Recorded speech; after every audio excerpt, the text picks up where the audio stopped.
मासको विद्युत बिल मात्र 20 टंका एमितिकी कहार बिजुली बिल पूरा शून विश्वास होउनथले भी यह सत पुरी एभली बिजुली स्काम घटना सामना को आछि जणे कि दुई जण नुहे 63 जण ग्राहकों मासिक विद्युत बिल आछि मात्र 20 टंका। टाटा पावर कॉर्पोरेशन लिमिटेड रो एभली विचित्र नीति देखा मिली जोटि कि घरोई सर्वनिम्न बिल 100 टंका आसबार नियम अच्छी सेठी घर पिछा विद्युत बिल आछि मात्र 20 टंका। एते कम टंकार विद्युत बिल उपभोक्ता मध्य रही श्रीमंदर सेवायत साधारण ग्राहक और होटेल मालिक। आम आदमी पार्टी सांबादिक सम्मेलन करी एहार खुलासा करिछि।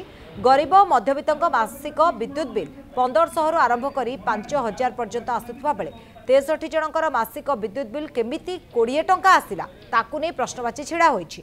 कंपनी जाणेशुणे एभली करछि ना त्रुटिपूर्ण भाव में होइछि ताहा एबे सबुठु बड़ प्रश्न। ए घटनार तदंत करी सत्य सामना को आनिबाकू पूर्वतन नगरपाल मत रखिछन्ति।